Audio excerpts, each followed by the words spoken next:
Sa ilalim ng matinding sikat ng araw sa baybayin ng San Juan, La Union, si Marco ay nakahiga sa isang lumang payong na tila ba naging mainit na kawali sa init ng hapon. Nakasuot siya ng simpleng puting polo at bermuda shorts, may hawak na baso ng malamig na sagut gulaman na pinagalitan ng yelo, habang pinagmamasdan ang kanyang misis na si Liza. Nakasuot si Liza ng bagong paborito niyang swimsuit, isang malamyos na puting bikini na halos sumasayaw sa bawat galaw ng hangin, na may palamuti pang gintong kwintas na tila ba kumikislap sa ilalim ng araw. Ang kanyang buhok ay maluwag na nakatali sa isang mababang ponytail, at ang kanyang mga paa ay nakasandal na gawa sa abaka, na nagbibigay ng natural na halina sa kanyang anyo. Hindi nagtagal, napansin nila ang pagdating ng isang mag-asawa. Una niyang napansin si Mariel, isang babaeng may matangkad at mahahabang mga binti, na may maitim at makintab na buhok na nakalugay ng diretsyo, na naka-marine blue na bikini na tila ba eksaktong idinisenyo para ipakita ang bawat kurba ng walang labis na pagkahumaling. Kasama niya si Renato, isang matipuno at maitim na lalaki na may edad mga 35 taon, na ang mga mata ay may ngiting maihalong kwela at paniguradong may kwento sa likod. Naglakad sila papalapit sa bakanting mga upuan malapit sa kanila. Nagpakilala ng maiksi, mabuhay. Ako si Mariel, ito si Renato.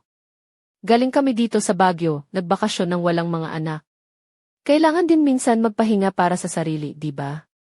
Nagpalitan ng mga ngiti sina Liza at Mariel, may dalang kakaibang init na sa unang tingin ay parang simpleng pagbati lang, pero may tinatagong kakaibang pahiwatig. Sa unang 5 minuto pa lamang, natutunan ni Marco ang mga pangalan at pinanggalingan ng bagong kakilala habang nagpapalitan ng kwento tungkol sa init ng araw at mga plano sa bakasyon. Ang mga inumin ay mabilis na naubos sa kanilang mga mesa, mga halo-halong cocktail na may dekorasyong pinya at seresa, na tila ba ang bawat higop ay may kasamang halakhak at kwento. Si Liza at Mariel ay nagpalitan ng papuri tungkol sa kanilang mga swimsuit, habang si Renato at si Marco ay nagkunwaring mga eksperto sa balat at katawan dahil sa kanilang medyo sunog na kutis. Ngunit unti-unting napansin ni Marco ang mga maliliit na detalye. Halimbawa, minsan ay napahilig si Mariel ng tingin sa kanyang dibdib nang siya tumayo para kumuha ng inumin. Samantalang si Liza, na karaniwang kalmado, ay tila masyadong madalas tumawa sa mga biro ni Renato, at may pagkakataon pa nga na hinawakan nito ang braso ni Renato habang nagkukwento. Saan ba kayo pupunta mamaya? Tanong ni Renato, ang mga matay kumikislap ng maihalong pang-aakit. Wala pa sa plano, sagot ni Marco na may bahagyang iti, halina kayo sa beach bar mamaya, maisayawan at tugtugan. Masaya! Anyaya ni Mariel na parabang mailihim na nasa likod ng kanyang mga salita. Hindi alam ni Marco na ang paanyayang iyon ang unang hakbang ng isang gabing magbabago ng lahat. Pagdating nila sa bar, ang araw ay unti-unting lumulubog na, at ang hangin ay maihalong amoy ng dagat at matapang na bango ng mga cocktail at ng kahoy na sahig na pinainit ng araw. Ilang mesa lang ang bakante, karamihan ay puno ng mga turista na naglalaro ng baraha o sumasayaw ng bahagya sa ritmo ng musikang Latin. Si Renato ay kumaway sa bartender na parabang matagal na siyang suki, at hindi nagtagal ay may 4 na mataas na baso ng makukulay na inumin na may palamuting pinya at cherry sa ibabaw, para sa isang bakasyong di malilimutan. Wika ni Renato habang nag-toast silang lahat. Ang mga unang lagok ay madaling dumaloy, parang hindi sila nasa isang hotel sa baybayin, kundi nasa kusina ng matagal ng magkakilala. Ang tawanan ay malakas, hindi nahihiya. Nagsimula si Mariel magkwento tungkol sa isang insidente nang nagkamali sila ng kwarto ni Renato, at muntik na pumasok si Renato sa kama ng isang estrangherang babae. Ang kwento ay nakakatawa, ngunit may bahid na kakaibang tensyon sa bawat salita, na para bang hudyat ng mga susunod pang kaganapan, napunta sa mga usapan ang mga kwento ng relasyon, selos, at mga pagkakataong binago ng kapalaran ang lahat. Ikinuwento ni Renato kung paano niya nakita ang asawa niyang sumasayaw, kasama ang ibang lalaki, at sa una ay nagalit siya, pero naisip niyang minsan ay okay lang na may ibang tumingin sa kanyang asawa. Napangiti si Liza, ngunit sandali lang ang titig niya kay Marco, na para bang sinusubok ang kanyang reaksyon. Nagsinungaling si Marco na natawa lang siya, pero sa loob ay maihalong selos at pagkamausisa na unti-unting bumabalot, dahil sa alak, lumalim ang mga usapan at naging mas malaya ang biruan. Si Mariel ay di sinasadyang nahipo ang tuhod ni Marco habang tumatawa sa isang biro. Tara bukas sa beach, magkasama tayo. Magpa-party tayo, alok ni Mariel na may pahiwatig sa mga mata. Ang salitang magpaparty ay tila may ibang kahulugan sa mga sandaling iyon, ang umaga ay sumiklab na may panibagong init. Ang araw ay tila nagbabalak sunugin ang lahat ng nanatili sa baybayin. Ang mga tao sa tabing dagat ay abala sa paglangoy, pag-aalay ng sarili sa araw, at pagtangkilik sa mga nagtitinda ng mais na may kalmadong sigawan na parang nagbebenta ng pambihirang gamot. Nagtipon-tipon silang apat, dala ang mga tuwalya, sunblock, inflatable mattress, at isang bote ng malamig na puting alak na nakatago sa bag para makatipid sa presyo sa bar. Si Liza ay nakasuot ng puting bikini na bahagyang naging transparent sa sikat ng araw, na nagbigay kay Marco ng kakaibang pagtingin, lalo na ng ilang ulit na tila'y masyadong tumingin si Renato sa kanyang asawa. Samantala, si Mariel ay nakamaliwanag na dilaw na swimsuit na para bang pinipilit ang mga mata ng mga tao na manatili sa kanya. Nagsimula ang araw ng inosente. Nagbiro, naglaro ng bola sa tubig, hanggang sa dinala ni Renato ang volleyball at nagsimula ang laro. Naging koponan sina Marco at Mariel laban kay Liza at Renato. Ang buhangin ay mainit sa mga paa, at ang bola ay laging dumadaan sa mga pagkakataong may di sinasadyang paghawak. Habang tumatalon para abutin ang bola, madalas ay nakadikit si Mariel kay Marco, at ang kamay nito ay madalas na mapunta sa kanyang baywang ng mas matagal kaysa sa nararapat. Sa kabilang panig naman, si Renato ay madalas na nakalapit kay Liza, halos magkadikit ang mga mukha nila. Sige na, tigilan na natin, biro ni Liza habang sinuntok si Renato, ngunit sumalo ito at hinila siya sa tubig, at doon sila nagtagal ng medyo mahaba. May mas magandang ideya ako. Wika ni Mariel na may ngiting nakakaakit at bahagyang pagod. Dinala nila ang mga gamit sa mga upuan, umupo at uminom ng malamig na alak. Ang mga balat ay kumikislap sa araw, at ang mga tingin ay nagiging mas mahaba at mas malalim. Napansin ni Marco kung paano tumitig si Mariel sa kanya habang inaayos ang kanyang buhok, hindi sa dagat kundi sa kanya. Sa isang banayad na bulong, sinabi ni Mariel, sa tingin ko, kailangan nating magpalipas ng oras ng tunay. Alam ni Marco na sa mga salitang iyon ay may dalang pangakong hindi na ito babalik sa dati. Sa gabi, nagpunta silang muli sa nightclub ng hotel. Ang ilaw ay kumikislap, ang AC ay parang hari ng dance floor, at ang amoy ng alak, pabango, at pawis ay sumasayaw kasama ng musika. Hindi nagtagal ay naramdaman ni Marco na hinihila siya ni Mariel sa sayawan, na maihalong pang-aakit at paghamon. Tila ba ang mga paa mo ay hindi mapigilan, wika ni Mariel na maihalakhak. Habang sumasayaw, napalingon siya at nakita si Liza na sumasayaw kasama si Renato, malapit na halos magsanib ang mga mukha nila. Nagsiselos ka ba? Tanong ni Mariel na may pahiwatig. Gusto mo bang magselos ako? Sagot niya. Minsan, nakakabuti, bulong ni Mariel, nagpalitan sila ng mga sayaw, bawat hibla ng katawan ay parang naghahanap ng sagot sa di maipaliwanag na tensyon sa hangin.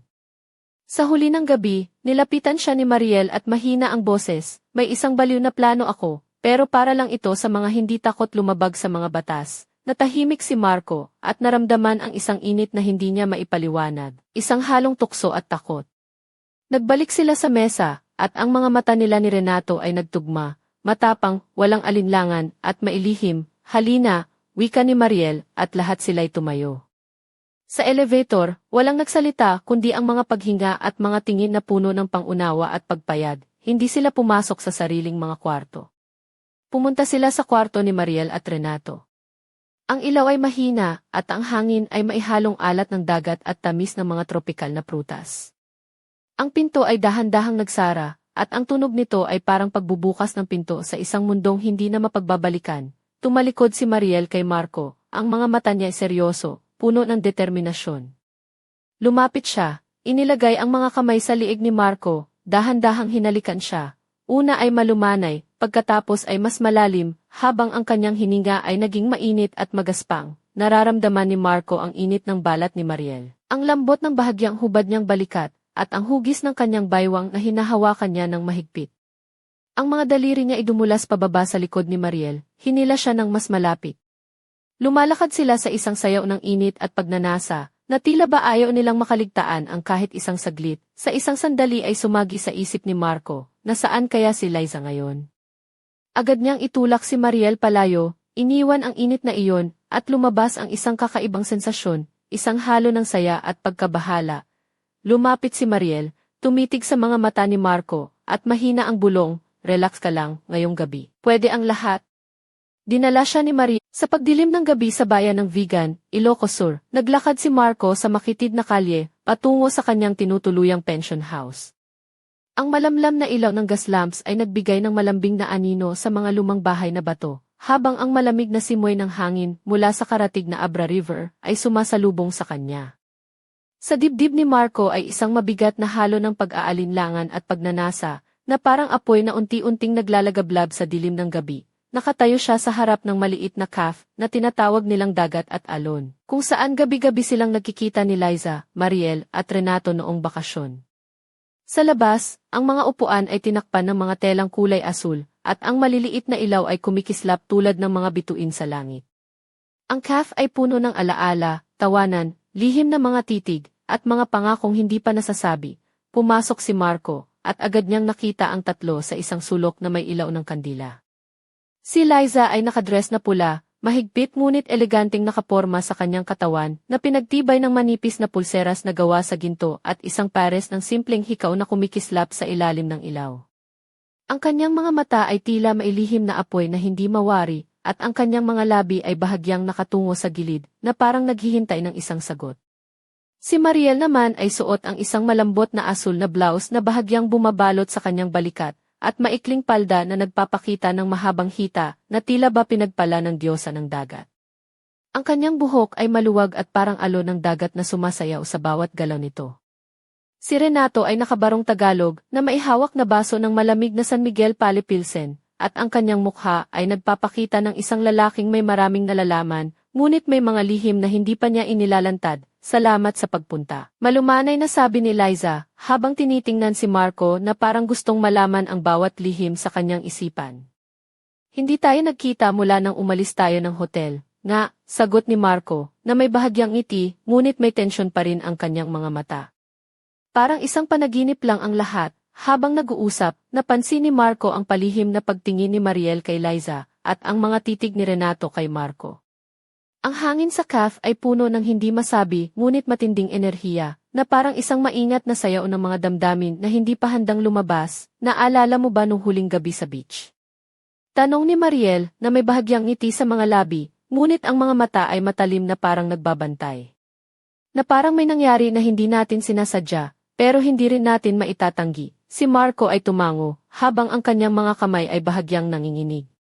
Hindi ko makalimutan. Parang isang panibagong mundo ang naipakita sa akin. Biglang tumigil ang musika sa calf at nagbago ang mood. Ang mga lampara ay nagdilim at ang mga tao ay napatingin sa kanila. Isang matandang lalaki ang tumayo mula sa sulok, may hawak na antigong kahoy na kahon. Lumapit siya sa kanilang mesa, at sa isang tinig na puno ng hiwaga, sinabi, kung nais niyong malaman ang susi sa inyong mga lihim, buksan ninyo ito. Ngunit mag-ingat, dahil ang bawat lihim ay may kapalit, nagkatinginan ang apat. Si Marco ay nakaramdam ng pagkatulala, habang si Liza ay tila nag-aalinlangan. Si Mariel ay may ngiti na parabang inaasahan ang hamon, at si Renato naman ay tahimik ngunit matatag ang mga mata. Handa ba tayo? Tanong ni Renato, na parang nag-aanyaya ng isang laro na walang panalo, kundi mga tukso. Tumango silang lahat, at binuksan ng matandang lalaki ang kahon. Sa loob nito ay isang lumang liham na may mga sulat kamay na tila ba naglalaman ng isang misteryong matagal nang nakatago. Habang binabasa ni Marco ang mga salita, naramdaman niyang parang ang mundo ay umiikot, at ang mga lihim na kanilang itinago ay unti-unting naglalabas ng sariling buhay. Hindi niya alam kung ito ba ang simula ng katapusan, o isang panibagong kabanata na magdadala sa kanila sa mga lugar na hindi pa nila nalalakbay. Ngunit isang bagay ang malinaw, ang bakasyong iyon sa La Union ay hindi lamang isang simpleng pahinga. Ito ay isang lihim na nagmumulto at ang susi ay nasa kanilang mga kamay, at sa likod ng mga anino ng lumang bayan, may isang tanong na nananatiling hindi masasagot, sino ba talaga si Mariel at ano ang tunay niyang motibo? Ang sagot ay naghihintay sa susunod na gabi, sa ilalim ng buwan ng Ilocos, kung saan ang bawat lihim ay may sariling kwento at ang bawat kwento ay may sariling kapalaran. Sa pagsikat ng araw sa bayang-bayan ng Vigan, ang mga kalye ay nababalot ng mahangin at malamlam na sinag ng araw na sumasalubong sa mga makasaysayang bahay na bato. Si Marco ay naglalakad patungo sa Plaza Salcedo, dala ang bigat ng mga katanungan na bumabalot sa kanyang isipan. Ang alaala ng gabing iyon sa pension house ay nananatiling sariwa, at ang misteryosong liham mula sa antigong kahon ay patuloy na bumabalik sa kanyang guni-guni, tila ba isang paanyaya sa isang kwento na hindi niya pa handang harapin. Habang siya'y naglalakad, napansin niya ang isang babaeng nakaupo sa gilid ng plaza, si Aling Nena, ang matandang tindera ng mga lokal na kakanin. Nakasuot si Aling Nena ng simpleng barot saya na may kulay na asul at may hawak na basket ng bibingka na mainit-init pa. Ang kanyang mga mata ay mapagkalinga, ngunit matalas din, parang nakikita ang mga lihim ng bawat dumaraan. Marco, anak, bati ni Aling Nena na may ngiti. Mukhang may mabigat kang dalang problema ah. Ano bang nangyari? Hindi niya alam kung bakit, pero nahulog ang loob niya kay Aling Nena, kaya't bumitaw siya ng konting ngiti at nagsalita, Aling Nena, may nangyari na hindi ko maintindihan. May lihim na lumabas, at parang gusto nitong lamunin ang lahat ng nasa paligid ko. Napailing si Aling Nena, alam mo ba, anak, dito sa Vigan, maraming kwento ang lumilipad sa hangin. Lihim ng mga tao, mga pangyayari na matagal nang nakatago. Minsan, kapag hindi mo inaalagaan ang mga ito, sila ang gagapang sa puso mo. Bumukas ang mga mata ni Marco sa mga salitang iyon. Paano ko ba haharapin to? Paano ko maibabalik ang dati? Tumawa si Aling Nena ng malumanay, ay naku, anak. Parang pinipilit mong ayusin ang isang sirang salamin na may bitak na hindi mo makita. May mga bagay na kailangang harapin mo, hindi itanggi. At minsan, kailangan mo ring hayaan ang sarili mong masaktan para mas lumakas. Nagpaalam si Marco, bitbit ang mga salita ni Aling Nena na bumalot sa kanya ng kakaibang kapanatagan. Nagpatuloy siya sa paglalakad papunta sa bahay, ngunit sa kanto ng plaza, may nakita siyang isang pamilyar na anino.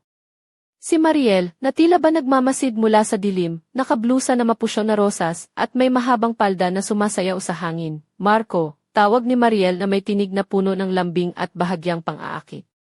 Hindi mo ba nararamdaman? Ang hangin ay nagdadala ng mga bagay na hindi mo pa nakikita. Kung gusto mong malaman ang totoo, sundan mo ako, hindi makatiis si Marco. Kahit na may tinatagong takot, sinuong niya ang paanyaya. Sinundan niya si Mariel sa isang makipot na daanan patungo sa isang lumang bahay na yari sa kahoy at bato, na tila ba nagkukubli ng mga lihim ng nakaraan. Pagpasok nila, ang silid ay may mga antigong kagamitan. Mga retrato na may mga ngiting tila ba may sariling kwento, at isang malaking aparador na puno ng mga lumang libro at sulat. Sa gitna ng silid ay may isang mesa na may nakapatong na isang maliit na kahon, kahalintulad ng nakita nila sa CAF. Narito ang susi sa lahat ng ito, wika ni Mariel habang dahan-dahang binubuksan ang kahon.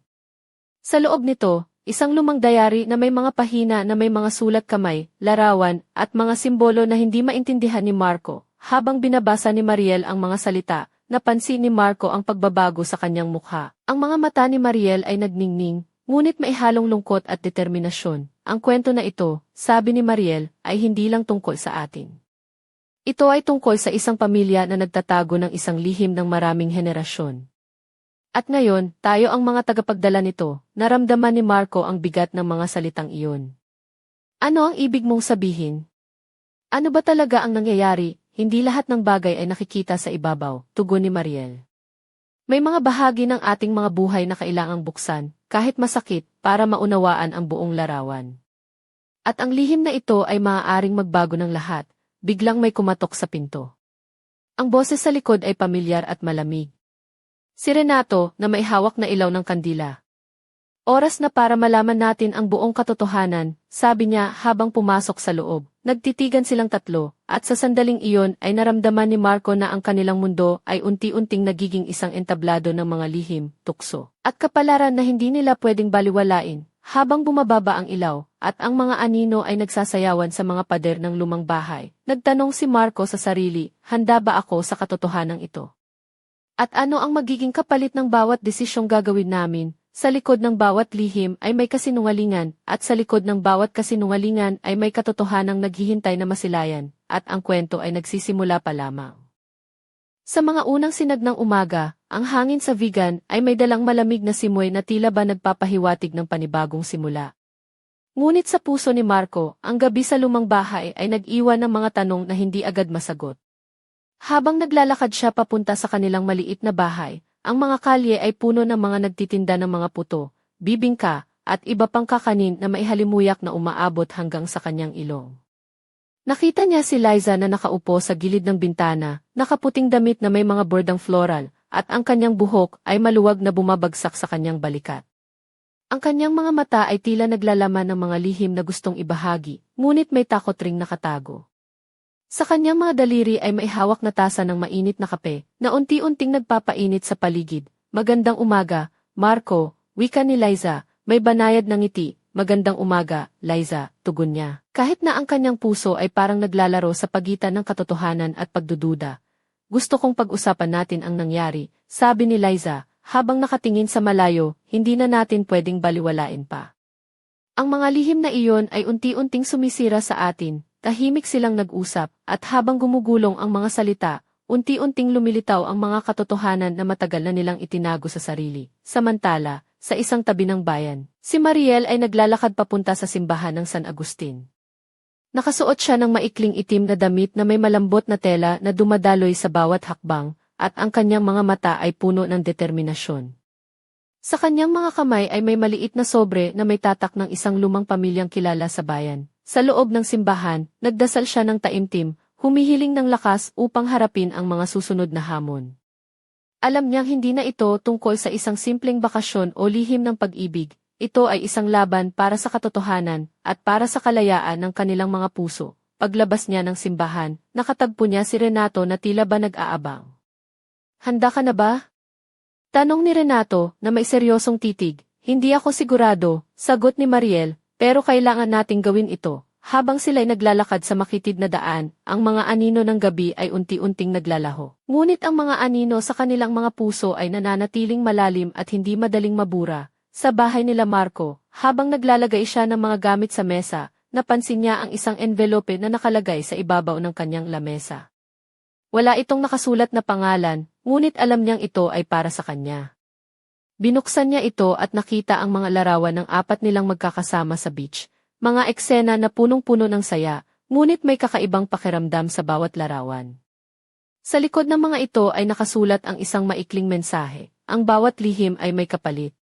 Handa ka na bang harapin ang iyong kapalaran? Naramdaman ni Marco ang malamig na hangin na dumaan sa silid, at ang puso niya ay kumabog ng mabilis.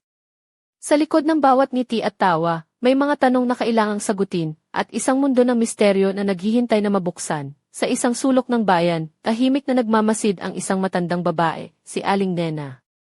Ang kanyang mga mata ay puno ng karunungan at mga lihim na hindi basta-basta ibinubunyag. Sa kanyang mga kamay ay hawak niya ang isang lumang kwintas na may kakaibang disenyo, na tila ba naglalaman ng mga kwento ng nakaraan. Ang laro ng kapalaran ay nagsisimula na, bulong niya sa sarili. Habang pinagmamasdan ang dahan-dahang paglalakad ni Marco sa dilim ng umaga, at sa bawat hakbang na tinatahak ni Marco, isang bagong kabanata ang unti-unting nabubuksan, isang kwento ng pagnanasa, pagtataksil, at katotohanan na higit pa sa kanyang inaasahan, ngunit sa likod ng bawat tanong ay may isang lihim na naghihintay na mabunyag, isang lihim na maaaring magbago ng lahat sa susunod na gabi. Ang araw ay unti-unting lumalabas sa likod ng mga bundok ng Batangas, habang si Marco ay nakaupo sa isang maliit na bangkong kahoy sa tabing ilog ng bayan ng Lipa. Ang malamig na simoy ng hangin ay nilalabnaw ang init ng araw, at ang mga ibon ay nagsisimulang umawit ng kanilang mga awitin. Ngunit sa kabila ng katahimikan ng paligid, ang puso ni Marco ay likot sa mga alaala ng mga nagdaang araw, ang mga titig, mga lihim, at mga pangakong tila ba naglalaman ng apoy at yelo sa iisang sandali, si Liza. Nasuot ang isang puting saya at blusang may manggas na bahagyang lumilipad sa hangin, ay dahan-dahang lumapit sa kanya. Ang kanyang buhok ay nakatali sa isang malambing na kulot, at may mga pulseras na gawa sa perlas na kumikislap sa liwanag ng araw. Sa bawat hakbang niya, tila ba ang lupa ay naglalabas ng mga himig ng pag-asa at pangamba. Marco, malumanay niyang tawag, kailangan nating pag-usapan ang lahat ng ito.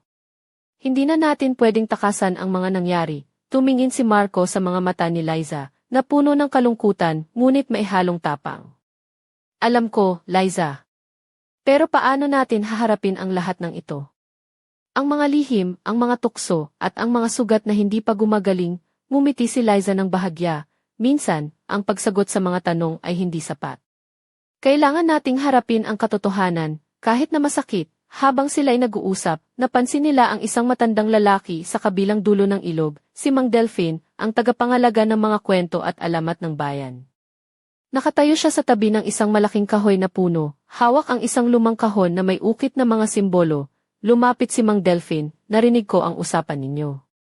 Ang mga lihim na iyon ay parang ilog na hindi mo pwedeng pigilan ang agos.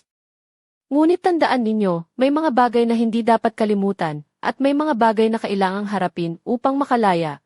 Binuksan niya ang kahon at inilabas ang isang lumang kwintas na may kakaibang disenyo. Isang perlas na tila sumasalamin sa liwanag ng araw at anino ng gabi. Ang kwintas na ito, paliwanag ni Mang Delfin, ay simbolo ng katotohanan at kapatawaran. Ngunit maaari lamang itong hawakan ng mga taong handang harapin ang kanilang nakaraan at magpatuloy sa hinaharap. Habang hinahawakan ni Marco ang kwintas, naramdaman niya ang isang init na dumaloy mula sa kanyang mga daliri patungo sa puso. Sa mga sandaling iyon, naunawaan niya na ang kanilang mga kwento, ang mga lihim, mga pagsubok, at mga pagmamahal, ay bahagi ng mas malaking larawan. Ngunit bago pa man niya maipaliwanag ang mga damdamin, isang malakas na hangin ang pumutok, at ang mga dahon ng puno ay nagsimulang sumayaw. Sa likod ng mga ulap, may isang anino na dahan-dahang lumalapit, at ang mga mata ni Marco ay muling napuno ng tanong, ano pa ba ang naghihintay sa kanila? At handa na ba silang harapin ang mga susunod na kabanata ng kanilang kwento? Sa paglipas ng araw, ang lihim ng kwintas ay unti-unting bumabalot sa kanilang mga puso. Ang bakasyong iyon sa La Union ay nag-iwan ng bakas na hindi madaling mabura, isang kwento ng pagnanais, pagtataksil, at pag-asa na patuloy na mag-ugnay sa kanila, kahit saan man sila dalhin ng kapalaran, at sa ilalim ng araw ng Batangas. Ang kwento ni Marco, Liza, Mariel, at Renato ay patuloy na sumusulat ng sarili nitong mga pahinang puno ng lihim, alaala, at pangakong naghihintay na matupad sa mga susunod na araw.